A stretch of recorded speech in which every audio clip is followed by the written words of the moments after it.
akaiky ny fahataperan'izao tontolo izao hifarana ny tantarany tany efa miara-miaina amintsika ilay fito mahavalo izay hoany amin'ny fandringanana araka ny faminaniana izay voasoratra ao amin'ny bokin'ny apokalipsy toko fafito ambin'ny folo andiny fahasivika hatramin'ny faha 1 tsara mampafantatsika rehetra fa dia fandarana manokana androany miaraka amin'ny apôstôly Benjamina ary ihany koa miaraka amin'ny malalala safi-miajatovy miaraka manampy ana eto mamerina ny arahaba ho an'ny mpianotsika ho an'ny diakona Rina Larson ihany koa ary manatra ny arahaba ho an'ny mpanompon'Andriamanitra apôstôly Benjamina izay efa eto tonga ny fotoana ary mpiano jaina manasanao izay iaraka aminay amin'ity takariva mahafinaritra ity alohan'ny hanomboantsika ny fotoana dia tsara mampafantatra ho antsika rehetra mpijery ny tokantrano ho any ho anao mpiaino any amin'ny radio 20 fois fito am'zato teboka efatra fa dia afaka arahanao mivantana ao amin'ny TV 7 fois chaîne TV ny radio 20 fois fito am'zato teboka efatra zao fandarana zao ahoana ny fomba fana miditra ao tsotra dia tsotra miditra ao amin'ny ziona.fm fois -apostolique.org ianao dia rehefa tonga ao ianao dia cliquenao le hoe accueil tonga ao amin'ny accueil ianao dia ao amin'ny akavanana misy sariny radio 20 fois fito am'zato teboka efatra ngeza be dia cliquenao le hoe suivre le lien raha vao miditra amin'izay ianao dia mahita mivantana an'izao fandarana izao ray aman-dreny apôstôly Benjamina no miaraka amintsika eto fary miara-banao zay ray aman-dreny apôstôly misaotra an'Andriamanitra tsika tafaraka indray eto amin'ity onjam-peo ity fito am'zato teboka efatra ary manonona ny fiagabana manokana no mba hampahasoavana sy ny fiadanan'ny tompo ho anareo izay manaraka n'izao fandarana izao na ny lavitra na ny akaiky ho amintsika ane ny fiadanan'Andriamanitra ray sy ny fahasoavany eo amin'i Jesosy ary ny hery sy ny fampiraisany fanamasina hoentsika no mbola amin'ny fotoana dia nasan'ny ray aman-drentsika hitondra bavaka n'ity fotoana androany ity zay fotoana lehibe tokoa satria zavatra fanindran-dalana amin'ny fanambara to anatin'ny fanambarana lehibe no resantsika eto ray aman-dreny apôstôly Benjamina eny ary ivavakantsika ametraka an'izao fotoana izao na ny saintsika na ny tenatsika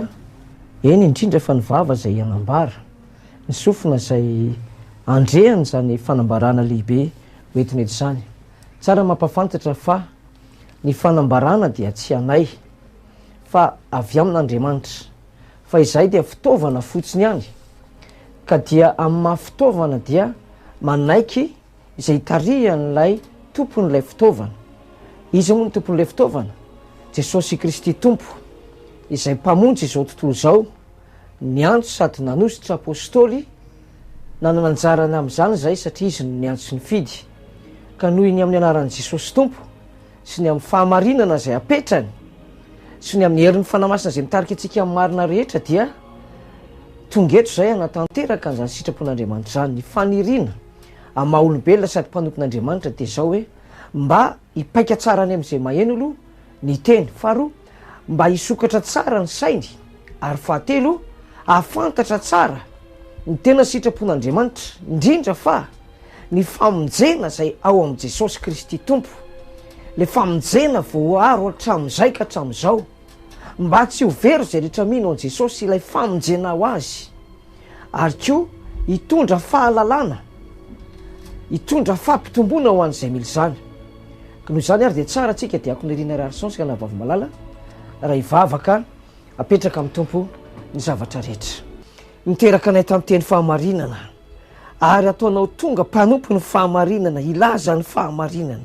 miantso ny anaranao tompo ianao ilay Jesosy Kristy ilay maty noho ny fahotany olombelona rehetra sady nitsangana tamin'ny maty ho voninahitra Andriamanitra ray ny fahotana no levona teo amin'ny hazo fijaliana tompo ny mpanota no levona satria natao naka ny endriky ny mpanota ianao mba ho tonga olom-baovao izay rehetra mino anao ho ateraky ny rano sy ny fanahy ho mpandova ny teny fikasana ny fiainana mandrakizay miantso ny anaranao misy sandrata tompo misy sandrata amin'izao fandaharana izao na amin'izay izay miteny na amin'izay izay irahana indrindra fa ho an'izay miaino fa mpanomponao izay tompo ianao izay maniraka anay dia lehibe no ny irahany izany agatahako ny fanamasinao mba hisandratra eo amin'ny mpiaino tsy hakanavaka hampafantatra azy ny tena sitraponao sy ny fahamarinanao ary hitondra famonjena ho an'izay rehetra miaino ianao hanokatra ny masom-panahany hafantarany marina ary marina hanafaka azy tsy ho andevo ny fahotana sy ny fampianaran-diso tsy ho andevo ny satana fa ho afaka amin'ny fanafahana amin'ny anaran'i Jesosy tompo fa ny zavatra tsy hainay atao tompo dia inoko tanteraka fa hainao tanterahina amin'ny anaran'i jesosy kristy tompo tsy anampahafana sady tsy anan-kera am'izao fandaharana zao na misaina na miterana mifanana am'izay mitenina miaino ny asan'ny demony voaroahana any amin'ny lavaka tsisy zava-manana ireny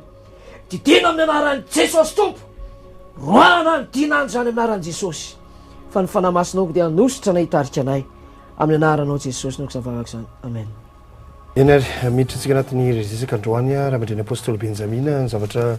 tena mahaliana ny olona zany am'izao fotoana izao dia mikasika n'ity zava-miafy ny soratra masina izay navoakanao fa maokeviny moa zany tamin'ny 22 décembre 2014 tao tanatin'le hoe fanambarana lehibe iverinitsika any amin'ny iny fanambarana lehibe iny hoe inona moa zany na tonga anao ary avy aiza iny fampianarana iny no azonao navoaka ho fantatry ny rehetra hoe ity papa ty ny papa farany hitondra ho any amin'ny fandringanana. Iny fanazavana natao tamin'ny volana iny izy décembre 2014 iny zany diakonarina ho an'ny mpiaino dia avy amin'ny fandinihana ny soratra masina hoy ny tompo sambatra izay mandinika ny tenin'ny faminaniana amin'ity boky ity fa hatombotra ny andro amin'ny mampiandry ny tena mpianatry ny tompo ama hoe mpiandro ondry dia tsy maintsy sakaiza amin'ny baiboly zany hoe tena mamaky sady mandinika dia rehefa nahita n'le izy dia ohatra ny tena hoe nahita vatosoa nahita vatosoa dia zahana toetra le zavatra hita hoe milaza inony ty zavatra efa lasa sa zavatra ankehitritra sa zavatra ho avy dia navoaka le izy tao amin'ny izy tao apokalipsy toko fa 17 tsara no makitsika an'izay dia hotan'ny olona tsara dia avy eo azo avaintsika ny fahamarinana izay misy am'izao fotoana izao diakony apokalipsy toko fa 17 ka ny andininy fasivy ka hatramin'ny faraika 12 izay tena mavesa-danja tena faran'izay mavesa-danja sahazany am'izao vanim-potoana misy atsika izao ao aritsika andininy fasivy amin'ny anaran'i jesosy indro ny hevitra izay misy fahendrena ny loha fito dia toem-bohitra fito izay hipetrahana vehivavy ary mpanjaka fito ireo efa lavo ny 5 fa ny iray mbola eo ihany ary ny ray koa mbola tsy tonga ary rehefa tonga izy dia tsy maintsy mitoetra kelikely ary ny biby izay teo ihany ary tsy eo izao dia izo ny namany fito mahavalo azy ka ho lasany amin'ny fandringanana eto zany iny zavatra hita zany tsara zany manamarika mparitretena be fa ny apokalipsa 17 nisy ny sakotra indrindra ny amin'ny famakina azy ny amin'ny famavahana n'le izy zany satria kode daholo ny zavatra rehetrarehetra ny tena nefa nefanytaria fanamasina ahafantatra ny apokalipsa 13 ahafantatra ny apokalipsa 5 4-5 sy ny sisa dia tao anatin'lay fandaharana zay nataotsika tamin'le hoe apokalipsa apostolika fagapagana iny no mamaky zany ny tena mandinika izy ty dia tonga teo amin'ny apokalipsa 17 anazava n'lay vehivavy janga lehibe zay voalaza tao dia rehefa tokony teo amin'ny andininy fasivy voava daholo zany ny andininy voalohany ka hatrany amin'ny farany afa sy ny fasivy ka hatramin'ny faraika 12 hatramin'izay tsy voava io azonao dia rehefa hita le izy dia ny sedraina dia no amarinina dia ny torina fitiniko le izy dia jereny olona raha mifanaraka amin'izao zavatra misy amin'izao fotoana izao zao zany fanazavana n'le apokalipsa 17 9 manao hoe babilôna moa zany nanaran'ity le fiangonana ity vehivavy janga babilôna vakeo nge ny andininy fadimy mba ahitantsika azy anaran' jesosy ary nisy anarana voasoratra teo amin'ny andriny nanao hoe zava-miafina babilôna lehibe reny ny mpijangajanga sy ny zava-betaveta amin'ny tany ary hitako fa indro raha vehivavy dia leony raha ny olona masina sy ny raha ny martioran'i jesosy koa raha nahita azy ao dia gaga indrindra teo zany vehivavy egalina fiangonana dia ny anaran'le fiangonana zany zava-miafina babilôna lehibe dia ty zany lay andininy fasivya le secret be mihitsy zay nampahafantarin'ny tompo anay tamin'ny alalan'ny fitarihan'ny tompo amin'ny fandinihana amin'ny baiboly andininy fasivy vakindra nabavy araikitra any amin'ny fasivy aloha zany indro ny hevitra izay misy fahendrena ny loha fito dia tendrombohitra fito izay hipetrahana vehivavy eo zany arabaky teny io roma nipetrahany le fiangonana romanina zany io ao a roma ny adresy ka coïncidence ave roma zany de misy tendrombohitra fito tananarivo zao tendrombohitra 12 dia eo nipetrahany raha vehivavy adresse azonao ohatran'le géographiquement ohatrany hoe raha makany de misy tendrombohitra fito isao a de eo izy fa azavaina am'izay ny code biblique na hoe code apocalyptique ny 15 manao hoe ary mpanjaka fito ireo azonao zany hoe ao am'lay vehivavy misy mpanjaka fito na loha fito zay le izy loha fito ko satria fiangonana ny resahana de raha voaresaka hoe loha zany de tsisy afa-tsy anankiray raha ny ara-panahy de Andriamanitra na Jesosy fa raha vao maro zany le izy de le mpitondra zany le mpitondra n'le fiangonana ny voalaza ka reto mpitondra reto de lazaintsaka no 15 vakeo nke nan Jesosy ary mpanjaka fito ireo efa lavo ny 5 oka tam'le fito 5 efa lavo dikan'izay maty efa tsy otsony toy izany eo am'le faniray fa ny iray mbola eo ihany ary ny iray koa mbola lefa mbola le hoe ray mbola eo ihany zany le fahenina de ny ary ny iray koa mbola tsy tonga ary rehefa tonga izy de tsy maintsy mitoetra kelikely feno zany le fito 5 tsy otsony ray mbola eo de ny ray mbola ho avy 7 zay le 5 voalohany efa lavo dik zany hoe maty am-perinasa zany le fahenina eo zany papa zany reto azafady papa reto satria papa ny lehibe ny fiangonana ao a Roma tsy orthodoxe ty na assemblée de Dieu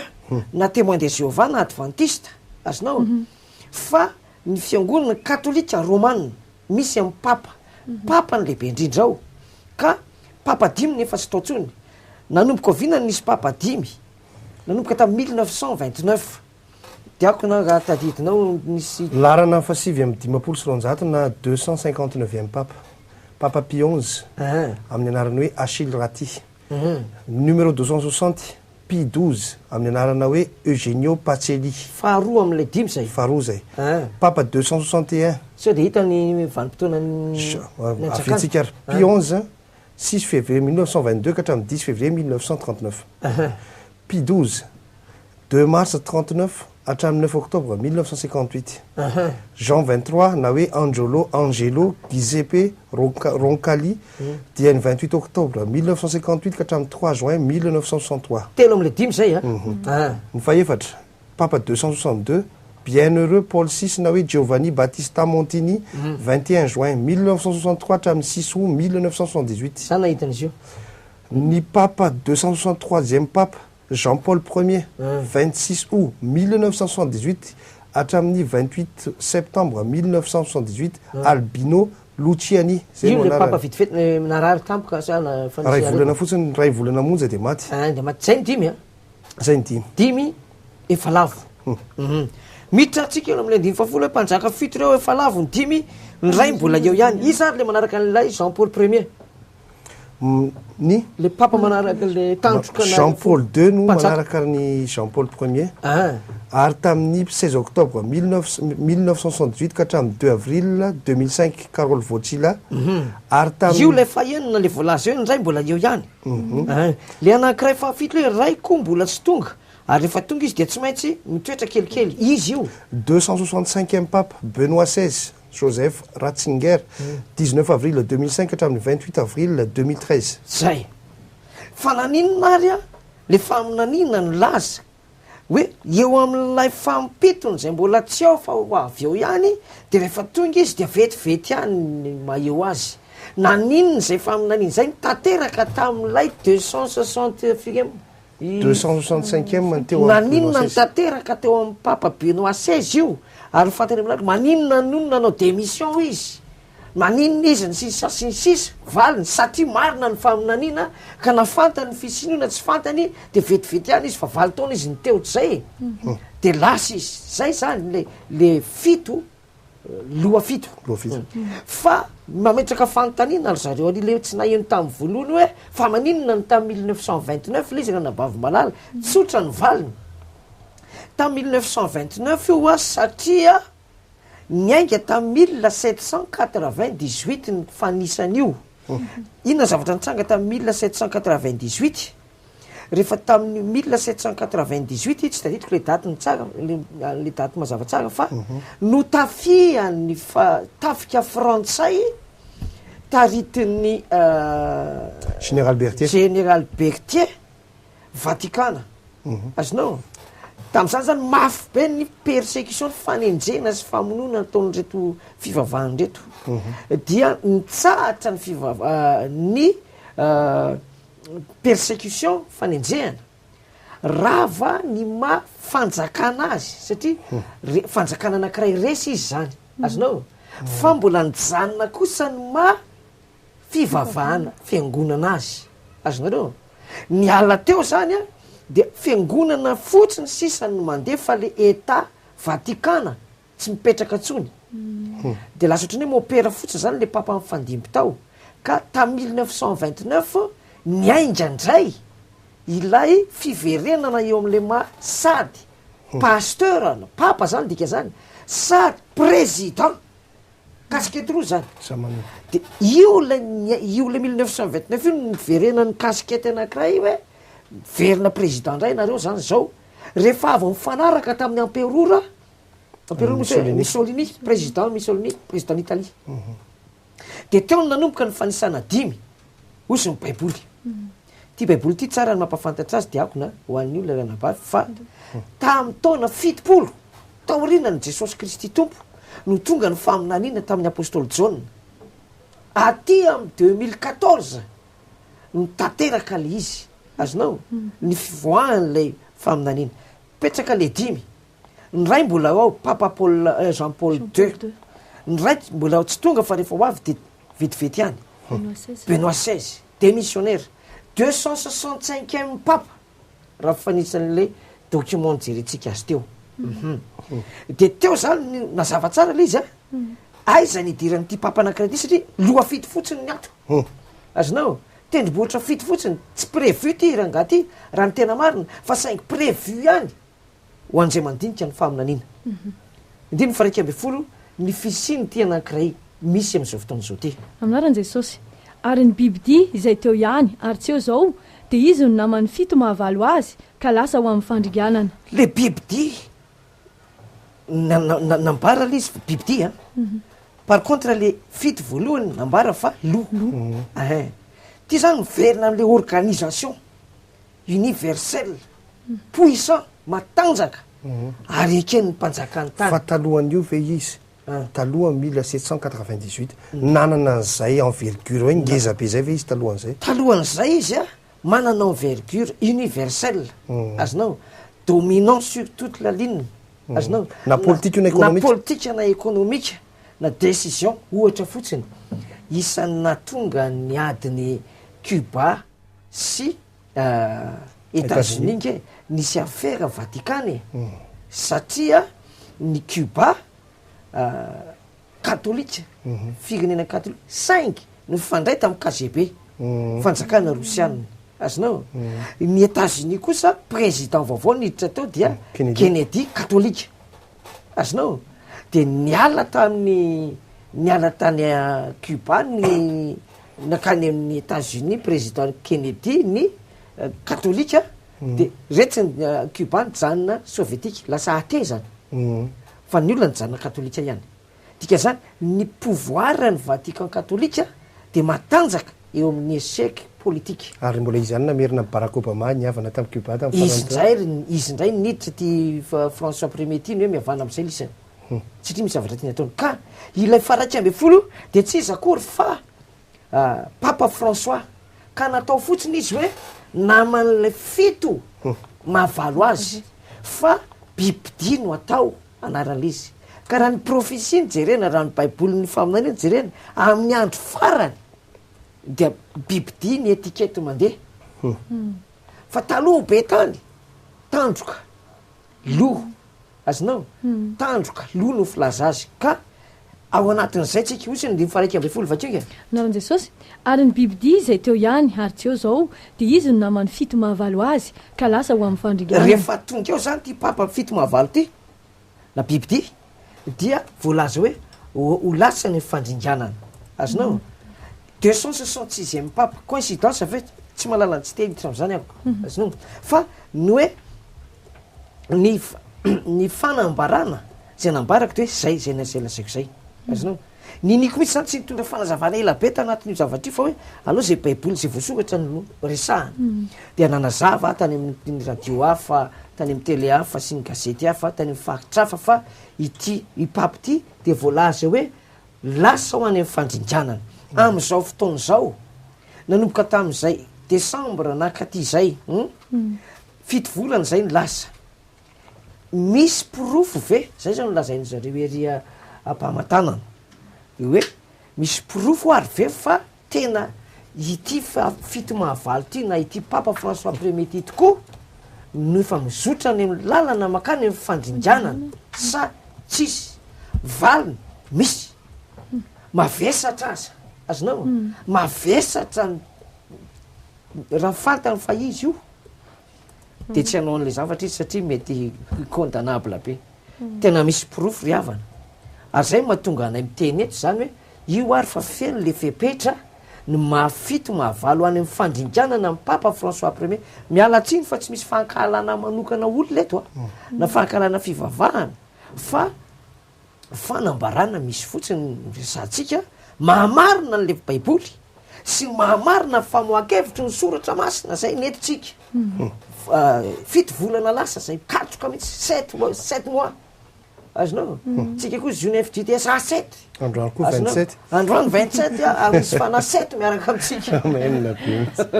azonao ao tsara mihitsy zany lanana mazava ny jiro afaka mifonsy isaia mpaminany na nytanin'ny fanamasina hoe mpaminany eo ry mpiamina fa toinany lamo zao de namaly isaia mpaminany hoe ny alina de ohatr'ohatr ka za zany tena milaza am'io araonke ty fanazavany ty misy arikototra be mihitsy mainao am'ty misy tena hoe tena itsangana de ny sandro ny ampiasainy eo le fahasoariny any laro benjamina ho hitanay eo de andrasa eo aloha zay andrasanao fa za tsy anao tsy anao box aminao fa de baiboly efa tsy tianao i baiboly de dory azonao mba tsisy amaky tsony dory avady badio voamarina zany tato ato roa volana zay ny andrasako efa misy mipotra l izy de roa volana zay feno fito volana ao tsara roa sabata ny vavaka tao am-piangona asa eo am'izay lay teny miopapana azonao teo amasom-bahoaka roa sabata ao tsara le izy inona le zavatra diako narina ao anasehoana ny lanjan'izay inona ny impacte zay amin'ny kristianina inona vokatra azon'izay tontolo zao ny am'izay zavatra fanambarana milaza fa zaozao ka manam-pirofo ao any amin'ny fandrinjanana samy hafa zany ny fanambarana hitondra ho fiainana vaovao fiainana mandrakizay sy ny amin'ny fandrinjanana ka re fanambarana zay tsika rehefa aveo de avoakatsika toko sy andininy manambara historique moa zany hoe ny zavatra efa lasa ny zavatra ankehitriny sy ny zavatra ho avy sy décortiquetsika zany vavahatsika ny fanambarana azonao satria manana tafapetraka amin'ny toerana afaka manao an'izany tsika za zao tsy afaka idécortiquer fanambarana politika ataon'ny candidat communal tsy manana an'izany tsy manana fanambarana fika atao amin'ny ataontsika hoe problème tany amin'ny FIFA le misy risoriso a satria tsy ala hauteur an'izany azonao ty zany asa tsy journaliste koa ka journaliste chrétienne na investigation fa mpampianatra soratra masina mpianatry ny tompo akako azonao ary apôstôly voatsin'Andriamanitra lozako raha afeniko ny marina azonao ary ny tompony efa nytena torio fa aza fenina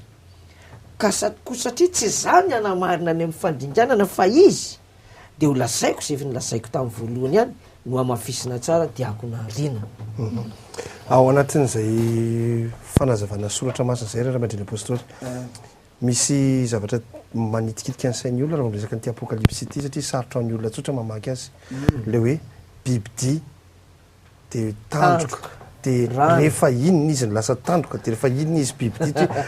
hafa zany ny fiseho an'ilay hoe bibidia tany amin'ny première partie ao anaty baiboly ao anatin'ny apokalypsy de hafa indray ny fisehoany aty amin'ny deuxième partie raha tany amin'ny première partie zany hoe nanomboka ane zéro